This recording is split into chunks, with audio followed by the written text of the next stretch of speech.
مرحبا أعزائي المشاهدين.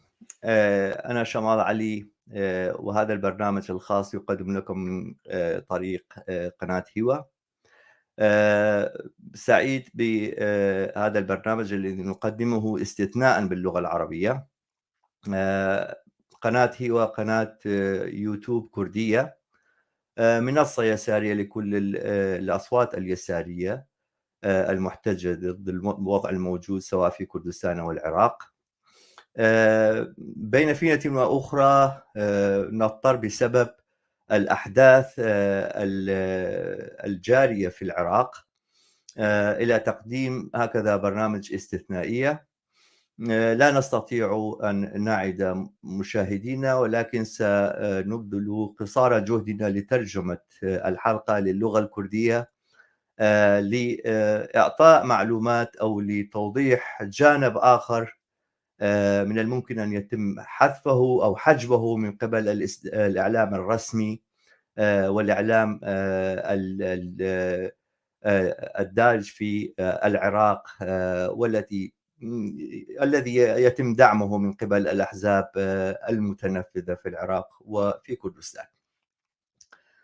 برنامجنا كما قلت هذه الحلقة عن الوضع المتفجر أو المستجدات الأخيرة في تفجر الوضع السياسي في العراق، وخاصة كان هناك مؤتمر عقد في يومي 26 و27 من آب، والمؤتمر كان للمنتفضين الثوريين، وأقيم المؤتمر في بغداد. نستضيف في هذه الحلقة أحد المشاركين وأحد الناشطين المعروفين على الصعيد الحركة الاحتجاجية في العراق، الرفيق محمد ياسر الخياط من الناصرية. أهلا وسهلا بك رفيق محمد، سعيد جدا بقبولك هذه الاستضافة. نرحب بك. أهلا وسهلا بكم وبمشاهديكم الكرام، وسعيد أيضا أنا أن أكون معكم لإيصال ما يتعلق بالحركة الاحتجاجية سواء في المنطقة الجنوبية أو في المنطقة الوسطى وعموم العراق. أنا جاهز لكي أوصل هذه الفكرة لكل مشاهديكم الكرام. نعم. يهمنا كثيرا رفيقي العزيز أن نقدم معلومات أو ما جرى في مؤتمر بغداد للمنتفضين الثوريين في 26 من آب، ولكن قبل العروج على موضوع المؤتمر حبذا لو تقدم لنا يعني من وجهة نظرك ما الذي يجري في العراق؟ هل هذه صراع أو هذا صراع ما بين القوى الإسلامية أو الموسومة بالقوى الشيعية؟ ما دور الجماهير في هذه الأوضاع؟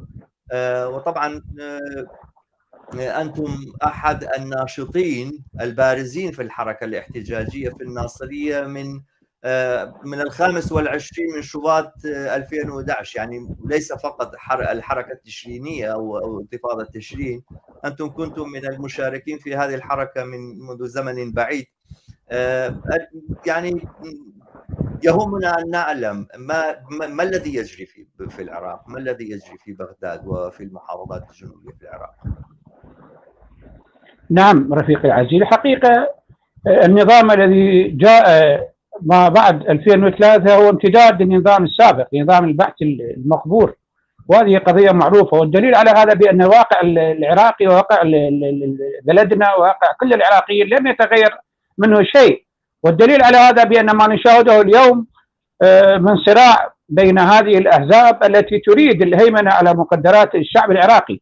الحقيقة معاناتنا كبيرة كما كانت في النظام السابق من هذه الكتل والأحزاب التي كانت ترفع بأنها تدعي بأنها معارضة حقيقة للنظام المقبور، ولكن جاءت هي نسخة مطابقة طبق الأصل للنظام. والدلالة على هذا هذه عمليات القتل والخطف والتغييب والإرهاب وهذا السلاح المنفلت في يد كل هذه الميليشيات. الحقيقة الوضع غير آمن، والصراعات الآن محتدمة خاصة فيما يتعلق بالأحزاب الشيعية الأحزاب الإسلامية الشيعية أو ما يسمى بالتيار والإطار، هم جزء من هذه المنظومة السياسية، وهذا الصراع يحاولون قدر الإمكان ويحاولون عبثا جر الحراك الاحتجاجي السلمي لهم من خلال بعض العناصر التي يحاولون زجها في تظاهرات. نحن نحضر العديد من المؤتمرات، وكان قبلها هناك مؤتمر في الجمهوري، وشاهدنا بأن هناك عناصر قيادية موجودين من التيار الصدري في هذا المؤتمر الذين شاركوا في تظاهرات ساحة النسور. كانت لنا بصمة واضحة في هذا المؤتمر، وكان الحضور من بعض المحافظات الوسطى والجنوبية، والذي أعلنا من خلاله الانسحاب من هذا المؤتمر بصورة واضحة وعلنية، وخلال مواقعنا أيضا ومن خلال لقاءاتنا التلفزيونية الأخرى. إذن هو صراع سياسي حقيقة على المزيد من المغانم وعلى المزيد من المصالح الشخصية، لا علاقة للوطن والوطنية ولا الإصلاح ولا البناء ولا الإعمار ولا كل هذه الشعارات التي يرفعونها. المواطن العراقي في الوسط والجنوب يعاني كثيرا من هذه الأحزاب، بالإضافة إلى هذا الوضع الأمني الخطير الذي نعاني، خاصة وأن طرفي الصراع الموجودين الآن التيار والإطار هم لديهم ميليشيات مسلحة غير منضبطة، وهذا ما يثير الهلع والخوف لدى العراقيين في كل مكان. نحن نعاني أيضا كمتظاهرين كما عانينا في مقدمتكم هذه التي تفضلتم بها. حين خرجنا إلى ساحات التظاهر تغير العديد من رؤساء الوزراء والحكومات، بدءا من حكومة المالكي وحكومة العبادي وعادل عبد المهدي والآن حكومة الكاظمي. لم يتغير من واقع العراقي شيء، بل بالعكس كما عانينا في حكومة المالكي من الخطف في سجن مطار المثنى، وهنا في الناصرية، في سجون عديدة. أنا شخصيا لا أتحدث عن الجانب الشخصي، لكن هذا الجانب الشخصي حقيقة هو من مجمل الوضع العام. يعني أنا معاناتي أيضا من معاناة أبناء بلدي الحقيقة، وقدمنا العديد. يعني قدمنا الشهيد الأول هادي المهدي، وقدمنا جلال الشحماني، وقدمنا المئات لم نقل آلاف من الشهداء والجرحى والمغيبين جراء هذه المنظومة السياسية الفاشلة التي تصدينا لها بكل قوة ولا زلنا مستمرون بهذا التصدي لهم ولحين اسقاطهم. الحقيقه اذا يعني الوقت يسمح لي بان اعبر عن وجهه نظري بهذا الموضوع، واقول بصراحه نحن لا يعنينا، يعني حقيقه لا تعنينا هذه الشعارات التي ترفع من هذه الكتل والاحزاب. جربناهم طيله هذه السنين وفشلوا، وعرفنا بانهم يعني خاضعين او خاضعون لبعض الجهات الخارجيه، هذا لايران والاخر لامريكا والاخر للسعوديه، وهذا هو واقع الحال. لم نرى لحد الآن، وحتى الأحزاب التي تدعي بأنها يسارية حقيقة دخلت في هذا الصراع وأصبحت جزء من هذه المنظومة السياسية الفاسدة، ووقفنا بوجهها بكل قوة. نعم رفيقي، ولكن يعني أثناء هذه المواجهات التي جرت، يعني نحن يعني شفنا فعلا الناس اللي ضحوا بحياتهم، الناس اللي ذهبوا ضحية لهذه تلك المواجهات لم يكونوا من المتنفذين في هذه الأحزاب، كانوا مثل ما يقول العراقيين ولد الخايبة، يعني ناس فقراء وناس معدومين وناس معدمين وناس يعني عاطلين عن العمل، من الفئات المهمشة والتي تكتظ بهم مثلا أماكن مثل مدينة الثورة في بغداد والشعلة والأحياء الفقيرة الأخرى. يعني نراهم هنا في هذه الساحات يقارعون الوضع الموجود، يعني فعلا هم نعم جزء منهم أصبحوا وقودا لتلك المواجهات الرجعية بين القوى، ولكن الجماهير أيضا كأني بها تريد أن تستفيد من المواجهات الموجودة أو من الصراع الموجود بين تلك الأحزاب. ما رأيك؟ يعني ما حضور الناس بهذا الكم وبهذه الكثافة في هذه التظاهرات؟ ما دليله؟ لماذا يشاركون مع أنهم يعلمون أن يعني الألوان فقط تختلف، ولكن يعني المجرمون هم المجرمون سواء كانوا من التيار أو من الإطار، ولكن مع هذا يشاركون في هذه التجمعات الاحتجاجية ويعني يغامرون حتى بحياتهم. يعني ما رأيك؟ لماذا يحدث هذا في العراق؟ نعم، هؤلاء من المغرر بهم، ونحن نعرف جيدا بأن الآن الأمية متفشية في مجتمعنا، ونعرف جيدا مخلفات النظام الدكتاتوري ونعرف أيضا ماذا تقوم به هذه الأحزاب. والدلالة على هذا بأن هناك التعليم والصحة وغيرها هم يردون، هم يحاولون أن يجعلوا من هذا المجتمع جاهل ومتخلف، وهذا هو سر بقائهم.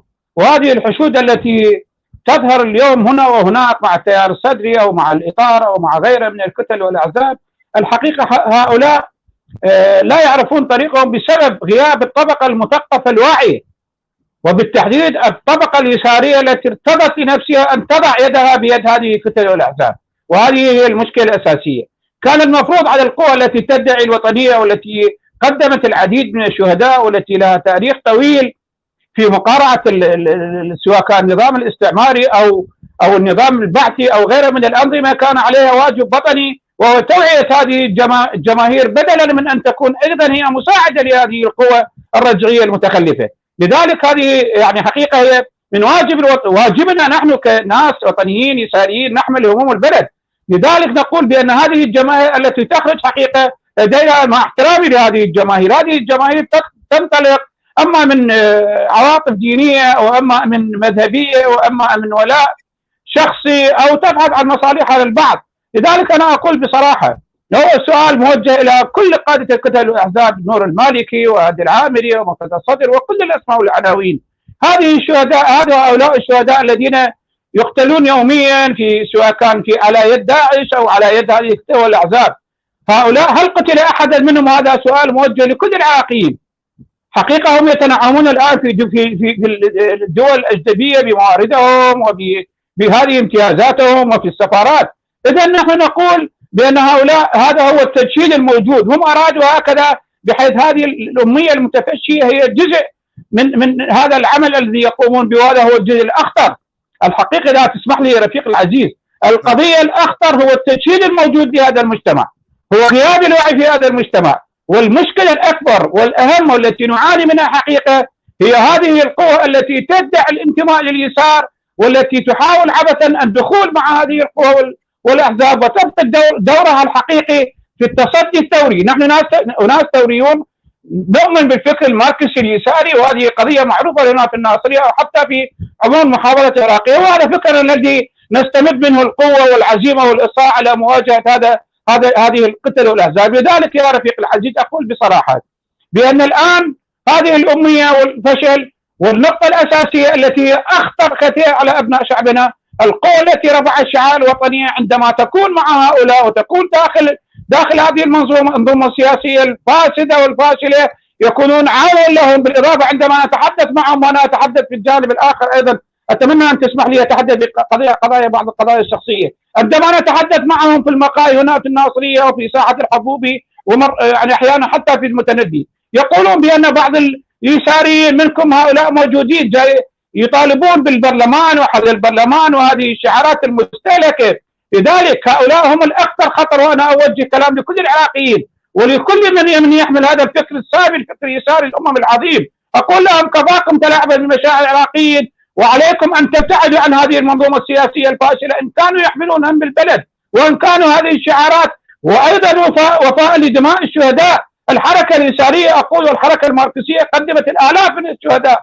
هل هذه الآلاف من الشهداء الذين ذهبوا ضحية النظام الدكتاتوري والأنظمة الاستعمارية السابقة، هل ذهبوا من أجل أن يضعوا أيديهم بأيدي هذه الطغمة السياسية التي تقتل وتخطف العراقيين؟ أو لأمس كان هناك أحد المتظاهرين الذين كانوا معنا في مؤتمر المنتفضين الثوريين في بغداد تعرض لعملية اغتيال يوم أمس ووسط مدينة الناصرية. إذا يا رفيق العزيز نحن نقول هذه العملية التفشيل، بالإضافة إلى تسمح لي أقل من ثواني، القضية الأساس بأن التي يتحمل مسؤوليتها سيأتي اليوم الذي يحاسبون على هذه المواقف هي القوى التي تدعي الوطنية والانتماء لليسار، تتحمل مسؤولية كاملة من خلال دخولها بهذه العملية السياسية الفاسدة. نعم رفيقي، قلت تعرض إلى عملية اغتيال، يعني تم اغتياله الرفيق المشارك في المؤتمر يعني أو كانت محاولة؟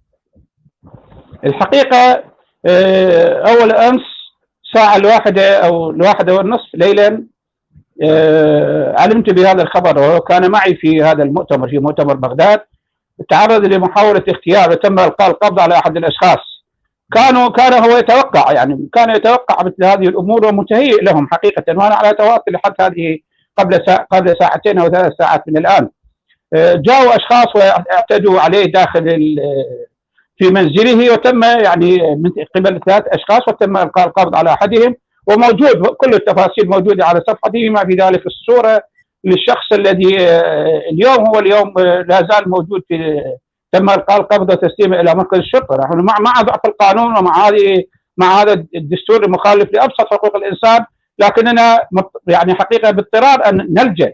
وهذا الشخص الذي تعرض تم إصابة أحد أشقائه بجروح، وأيضا هناك أيضا أشخاص لحد اليوم يعني يحاولون، يعني بعض الأشخاص، وتم معرفة هذه الجهة التي تقف وراء هذا الحادث، ولا طلب مني عدم الإعلاء أو الإفصاح عنها لحين إكمال التحقيق، حفاظا على بعض الأمور التحقيقية التي نعم أفهم الموضوع. خبر مؤسف جدا.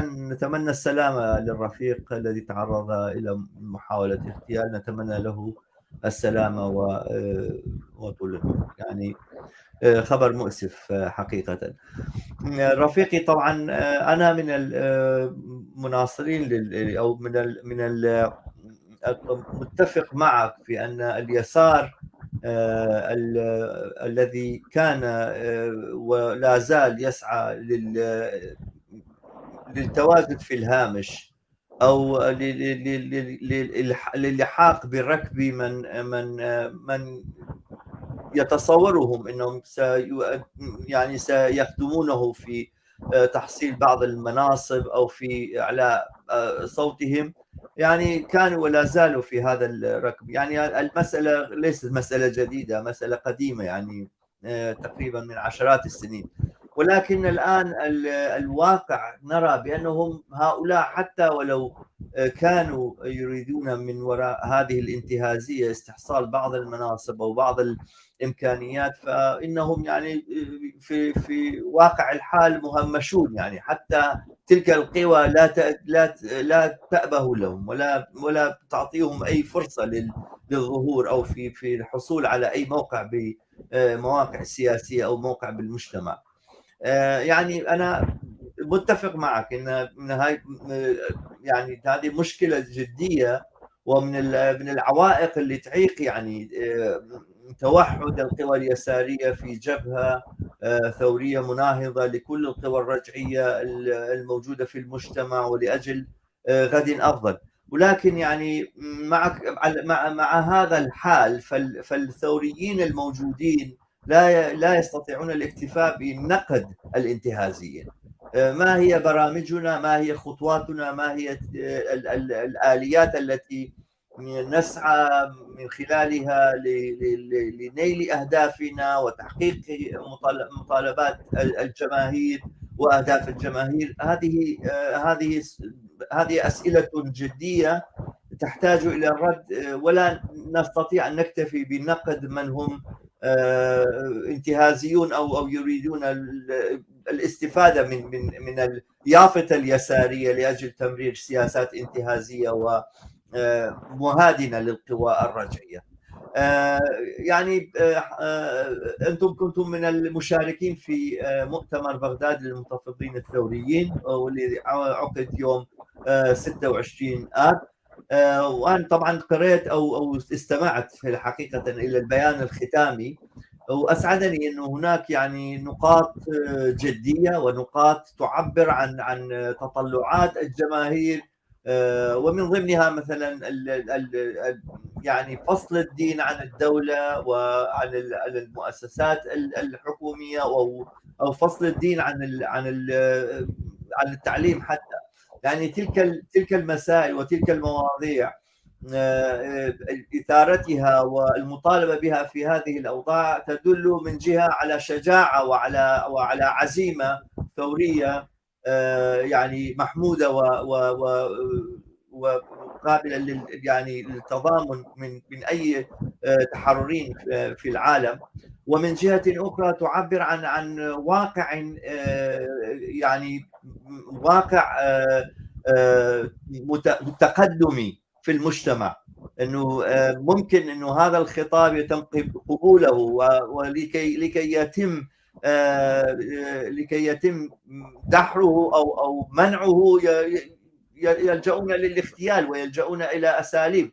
يعني كنا في السابق في ممكن 15 سنه و20 يعني 19 سنه قبل، اذا كنا نحكي بالعلمانيه بهذه الصيغه كان يعني من المحرمات في الخطاب السياسي العراقي. كانوا يعني يوصموننا بوصم الراديكاليين، يعني اليسار الصبياني واليسار اللي ما يفهم بالمجتمع وما يعرف متطرف وهاي. ولكن اصبح هذا طبعا في الواقع الحالي يعني الخطاب اللي ممكن تحشد حوله جماهير، وفعلا يعني ممكن ان يكون الخطاب الحركه التقدميه في العراق باسره. فطبعا شيء مفرح. ولكن من الجانب الاخر المهم في الوضع الحالي هي تلك اليات تحقيق تلك البرامج. يعني ما هي تلك الآليات اللي بإمكانها أنه يعطينا ضمان أنه ممكن هذه البرامج الجيدة والمقبولة أو يعني التي تعبر عن تطلعات الجماهير، ما هي تلك الآليات اللي تضمن لنا بأن الحركة لأجل تلك المطالب ولأجل تلك الأهداف ممكن أن تتقدم وتنتصر برأيك؟ رفيق العزيز، أولا نعرف بأن الآن هذا الخليط الموجود غير متجانس في الحركة الاحتجاجية العراقية، ونعرف بأن الأحزاب الإسلامية دخلت على هذا الخط. الحركة الاحتجاجية بدايتها الرسمية، وكان لي يعني شرف المشاركة في 25 شباط، كان وجهها مدنيا واضحا قبل أن تدخل بها. حتى الأحزاب التي تدعي المدنية أو العلمانية أو حتى اليسارية لم تستطيع الدخول بهويتها، وإنما دخلوا كأفراد. وأنا في ذلك الوقت أيضا كنت يعني حاضرا على وشاهدا، وكنت الوحيد الذي يعني أتواجد في ساحة التحرير في هذه التظاهرات. وهذه القضية معروفة لدى كل الأخوة الموجودين في كل المحافظات العراقية. وعلى ضوء ذلك شكلنا التنسيقيات، وأيضا حتى هذه التنسيقيات التي تم تشكيلها في عام 2012 كانت أيضا هناك اختراق من بعض الأحزاب والجهات السياسية.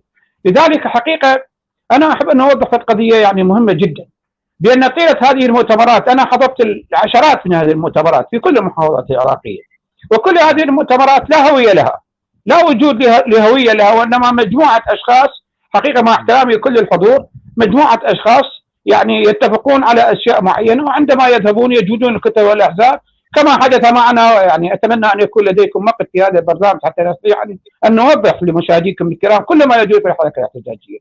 الحقيقة يعني بدأ اختراق الحركة الاحتجاجية منذ 24/2/2014 في مؤتمر تنسيقيات العراق في البصرة، وكنت أنا على رأس وفد محافظة ذي قار. والغريب أن يتم عقد هذا المؤتمر في دار ضيافة وزير الرياضة والشباب في ذلك الوقت اللي هو جاسم محمد جعفر، بالإضافة إلى هذا برعاية محافظ البصرة اللي كان خلف عبد الصمد. وأنا أتحدث ولدي الأدلة، كل ما أتحدث به أتمنى على مشاهديكم الكرام أن يطالبوني بالأدلة، وأنا جاهز أن أوفر هذه الأدلة إذا طلبت منكم من أي جهة أو أي شخص. كل أتحدث بها أنا مستعد أن أجاوب. بس أريد تأكيد نقطة معينة رفيق محمد. يعني التنسيقيات الثورية والتنسيقيات الاحتجاجية اللي كانت يعني تنسق ما بينها وتقود الاحتجاجات الجماهيرية كانت تجتمع في بيت وزير الرياضة والشباب وبرعاية محافظ البصرة.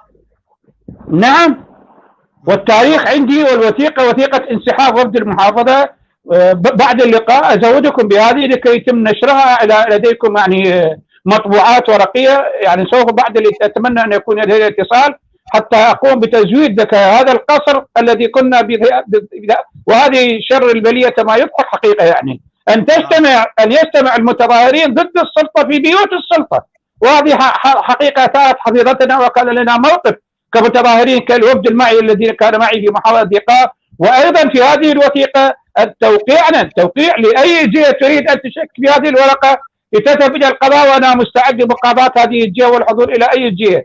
هذه تصور بأن عندما ندعى إلى مؤتمر في البصرة، وهذا في تاريخ 24 شباط 2014، يتم دعوتنا ومبيتنا ومقر إقامتنا في دار الوزير، وعندما يعقد ثاني يوم المؤتمر يكون برعاية المحافظ.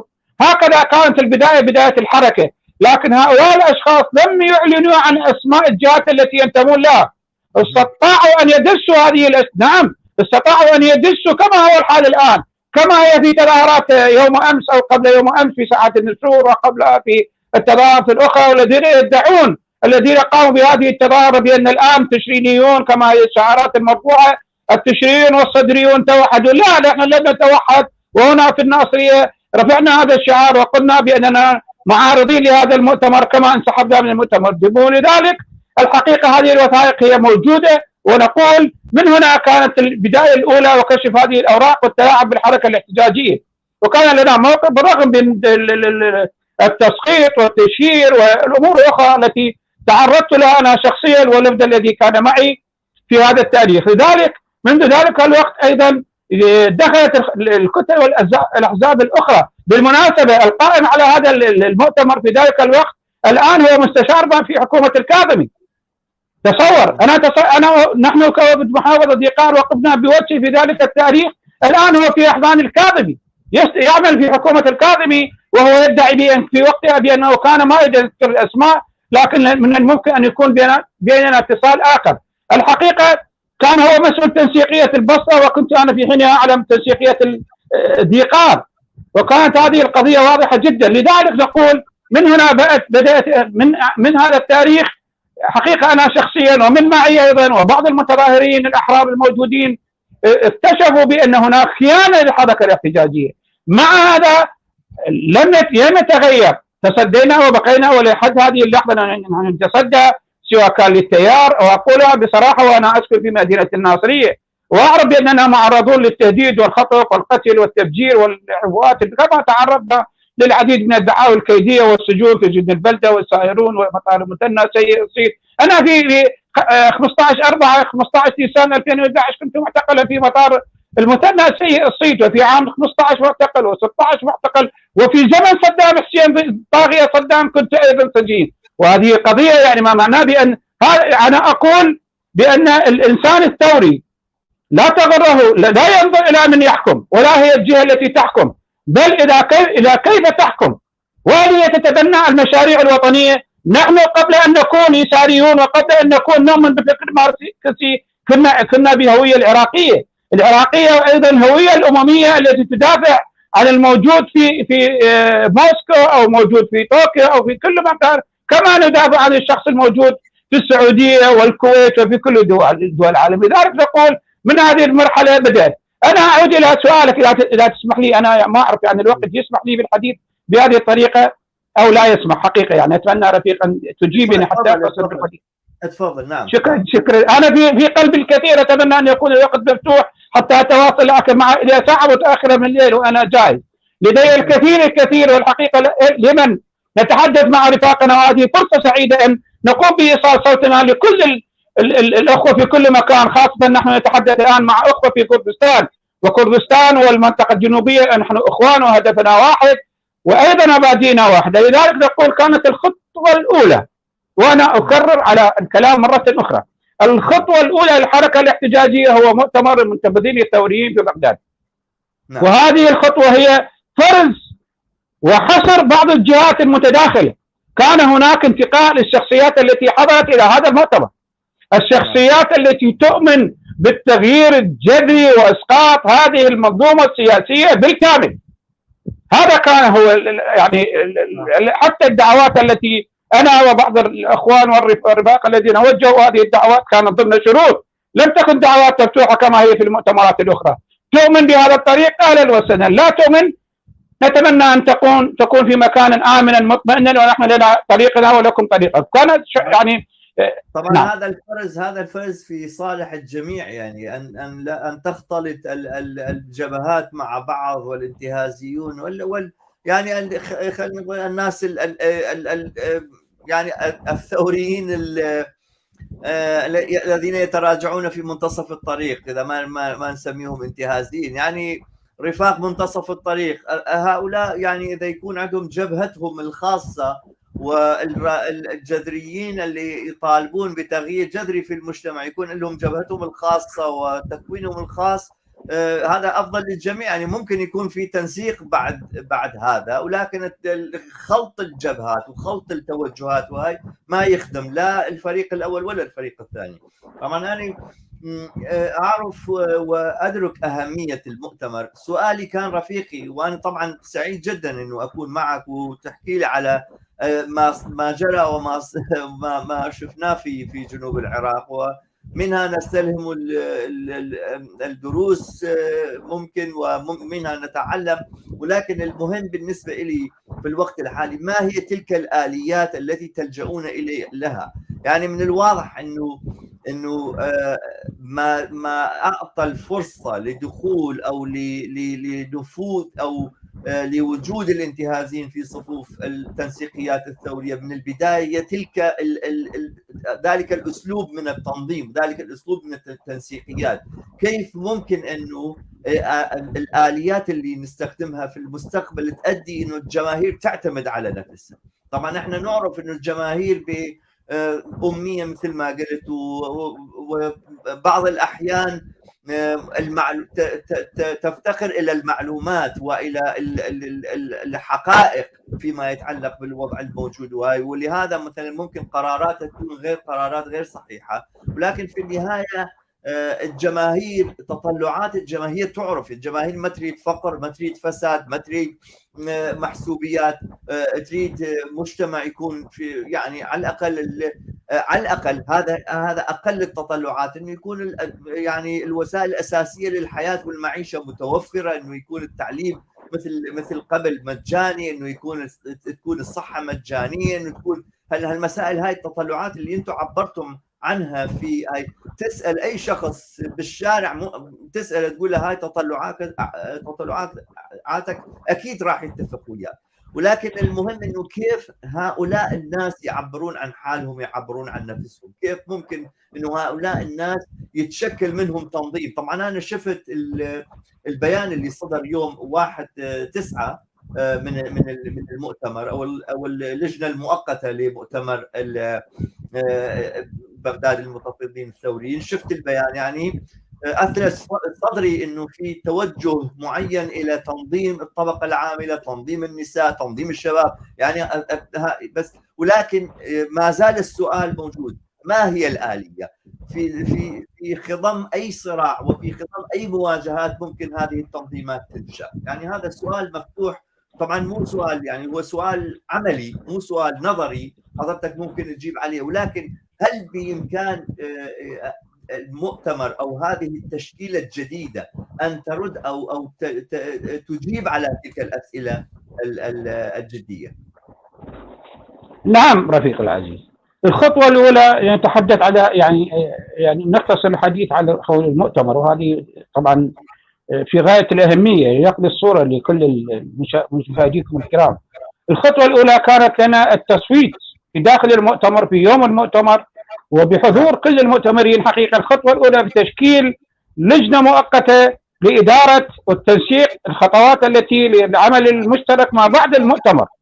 ونحن على تواصل مستمر، ولغاية يوم أمس واليوم وغدا وهذه هذه الأيام لدينا خطوات عملية نقوم بها ما بعد المؤتمر. المؤتمر وسيلة، المؤتمر كان وسيلة لعمل جماهيري واسع ولتنظيم صفوف هذه القوى الرافضة للعملية السياسية، وهذا ما اتفقنا عليه داخل المؤتمر. لذلك تم اختيار هذه النوعيات الشخصيات التي حضرت إلى هذا المؤتمر هي بالأساس متفقة، ولذلك هذا المؤتمر بصورة ناجحة جدا. ولا توجد مثل في المؤتمرات الأخرى التي تحدث فيها اختيار نقول الكمية على حساب النوعية. نحن اخترنا أن كان اختيارنا للنوعية التي تؤمن بأهدافنا وشعاراتنا التي نريد من خلالها أن نبني بلدنا وأن نتحرك على كل سواء كان العمال أو الشبيبة أو النساء وكل. والأهداف المؤتمر أعتقد وصلت لديكم البيان الختامي، ووصل لديكم أيضا حتى البيان الذي تم توزيعه يوم 1. الحقيقة لدينا خطوات عملية سوف نقوم بها خلال هذه الأيام.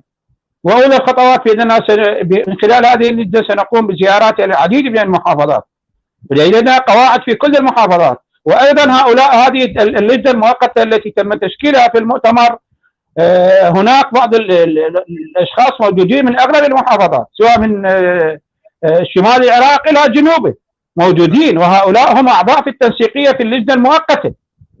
لذلك سوف نتوجه الى هذه المحافظات خلال الايام القادمه، ونحن في اتصال وتشاور مستمر بزياره كل المحافظات، سواء كان في السليمانيه او في النجف او في الديوانيه، وهذا مخطط له. انا لا اتحدث عن قضايا يعني بعيده، وانما على الاشياء التي تم الاتفاق عليها التشاور بيننا مستمر يوميا، اذا لم يكن باليوم اكثر من مره، حول الخطوات اللاحقه ما بعد المؤتمر. المؤتمر كان وسيله لغايه لتوحيد هذه الصفوف، والغايه للعمل الجماهيري الموحد، غايه للملمه شمل هذه الطلائع الثوريه الموجوده التي تؤمن بالخط اليساري الثوري، هي الغايه. العمل لتغيير اسقاط هذه الطبقه السياسيه هي غايه، وكل هذه الغايات الموجوده هناك لدينا حقيقه اوراق عمل مثبته في كل هذه النقاط، بما في ذلك التحرك على هذه الطبقات.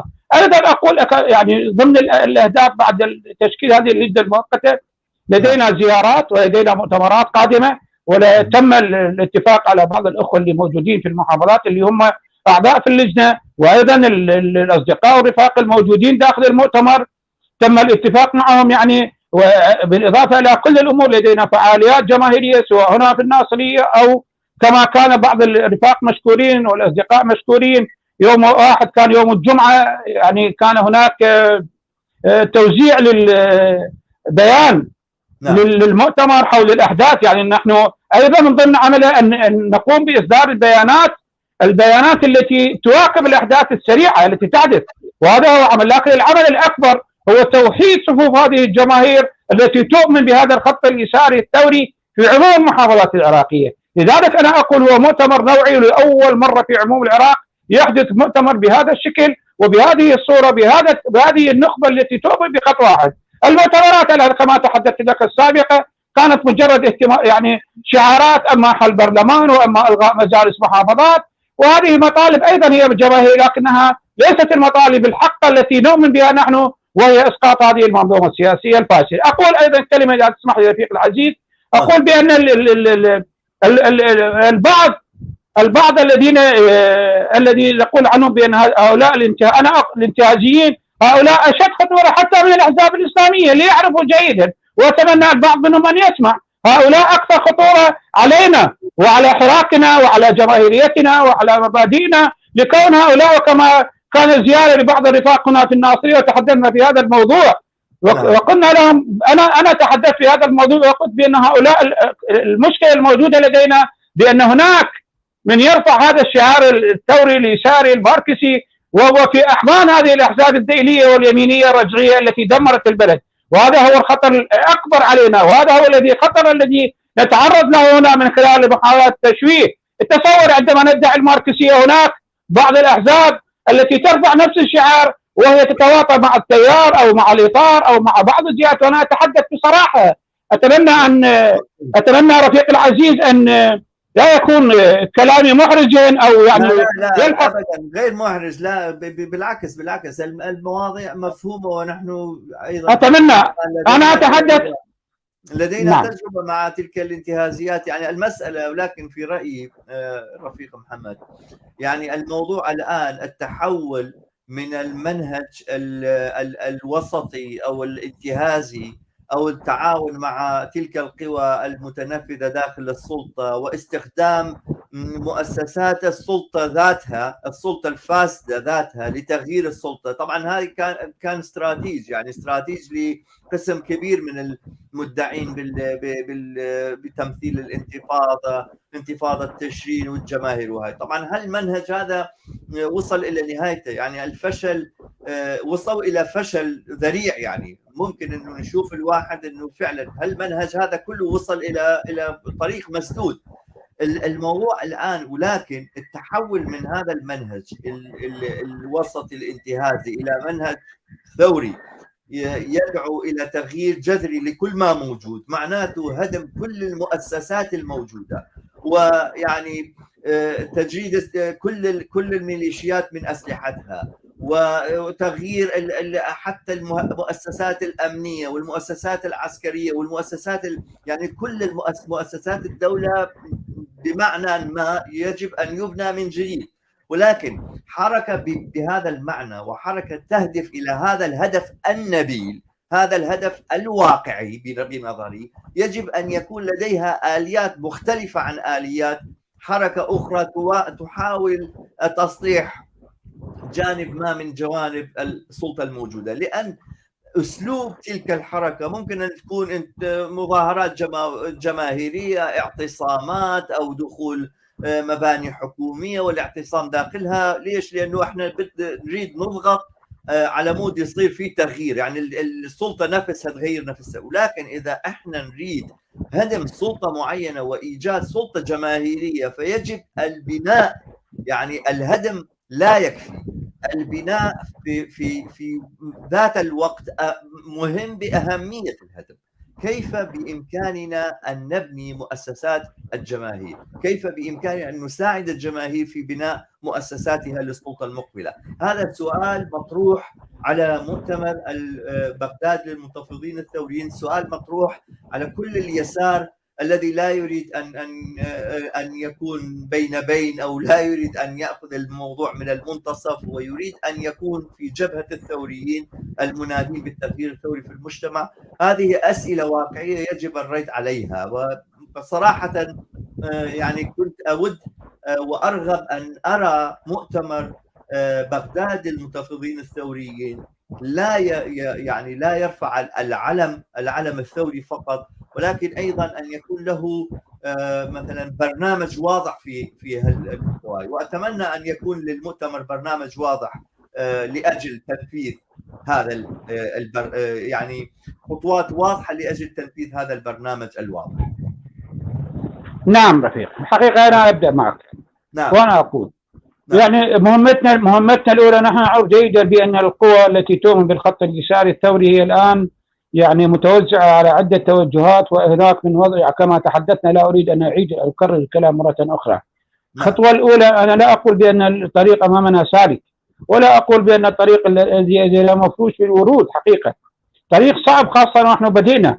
وحين يعني الآن الأهداف التي أتحدث معك بها والتي تحدثنا بها داخل المؤتمر والذين حضروا هذا المؤتمر هي موجودة في صدور مئات الآلاف من العراقيين، إن لم أقل ملايين من العراقيين. هو خاصة بأنه هو التاريخ معروف يعني بل الملايين من العراقيين نعم. أنا أقول أيضا يعني قد يكون أحد المشاهدين يعني يعترض على هذه، لكن أنا أقول ملايين. أنا مقتنع بالملايين وليس بالمئات الآلاف.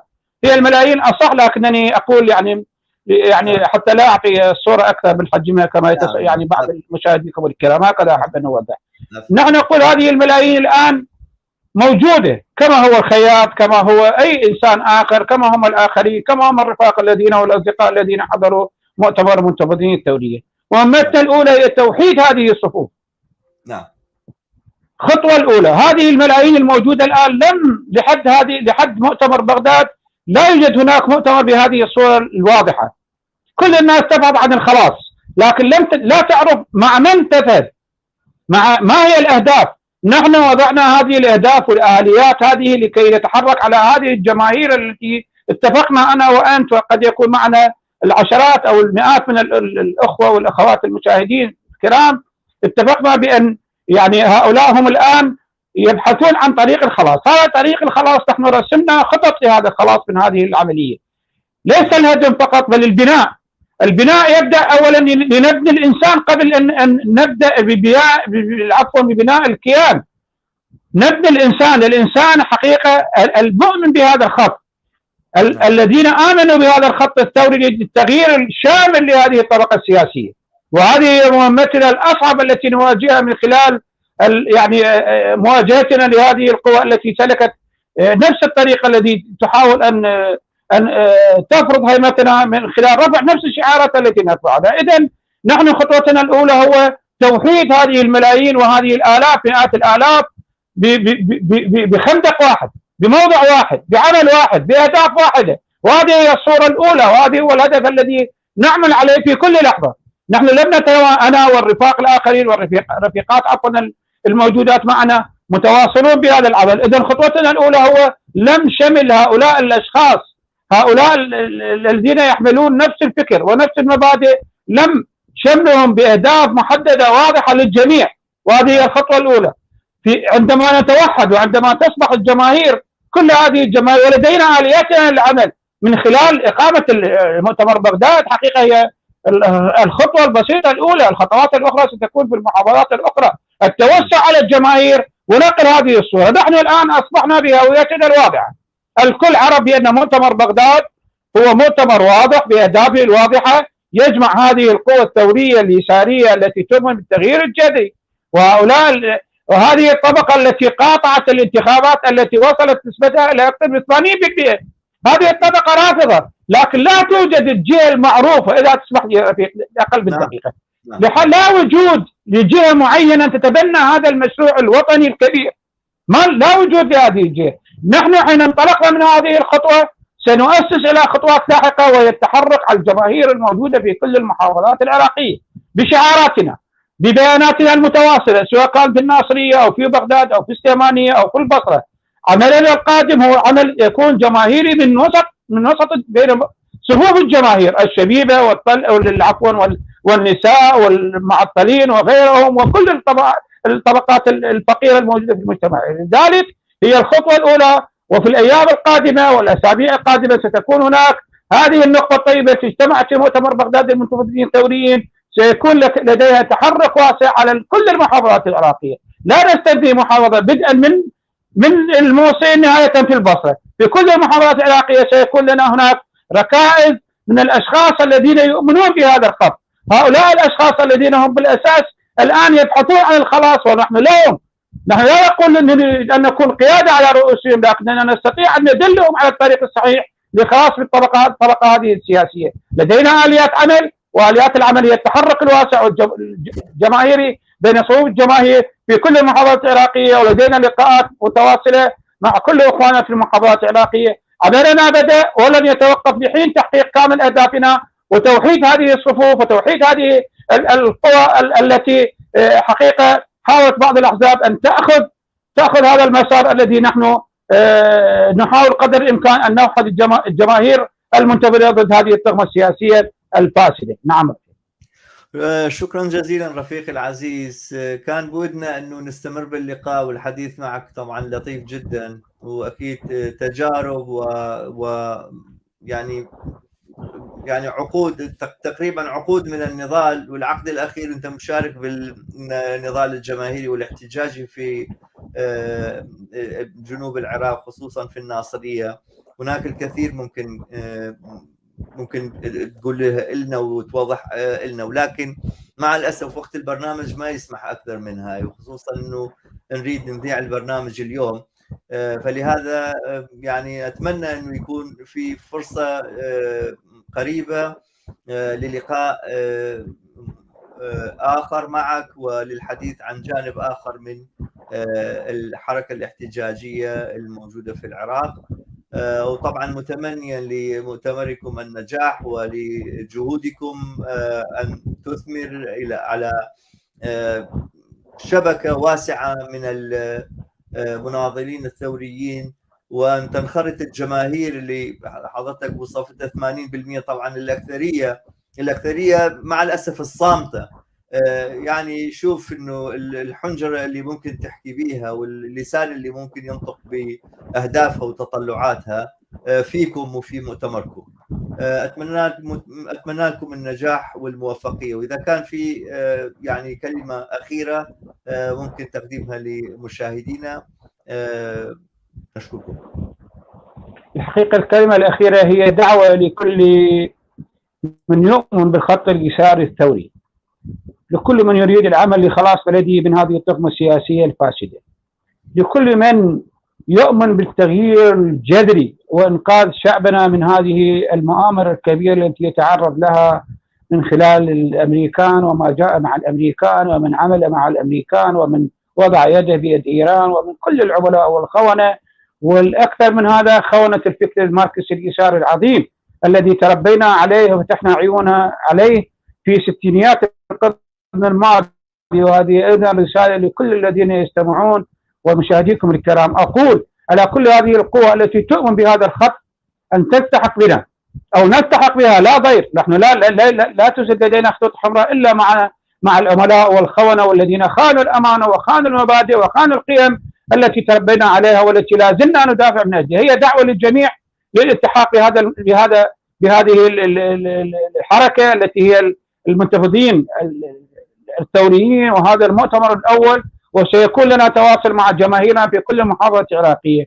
أيضا كلمة أخيرة، أوجه شكري وتقديري لكم لإفساح المجال لنا بالحديث في هذه الصورة.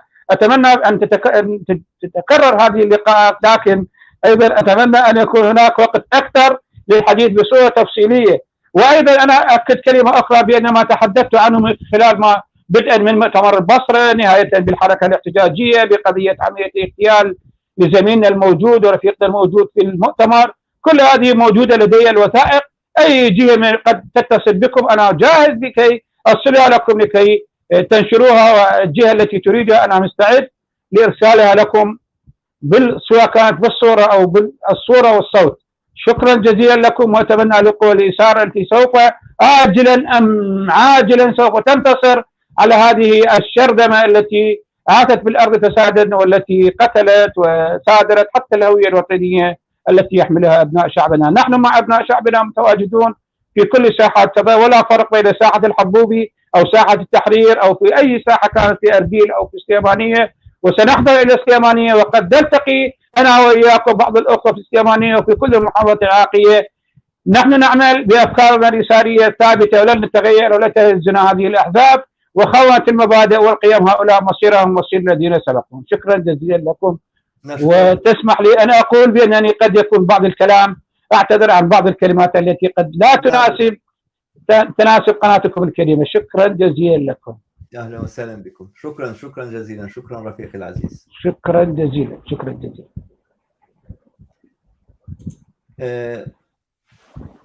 مشاهدينا الأعزاء، هكذا ننهي حلقتنا لهذا اليوم، متمنيا أن نلتقي بكم في حلقات أخرى. هذه الحلقة كانت استثناء باللغة العربية، تناولنا فيها ما يجري في العراق، وخصوصا عقد مؤتمر بغداد للمنتفضين الثوريين. أتمنى أن تكون لدينا لقاءات أخرى وحلقات أخرى باللغة العربية. شكرا لمتابعتكم، ونطلب منكم في النهاية المساعدة على التعريف بقناتنا والضغط على زر اللايك والمتابعة لقناتنا على اليوتيوب. شكرا وإلى اللقاء.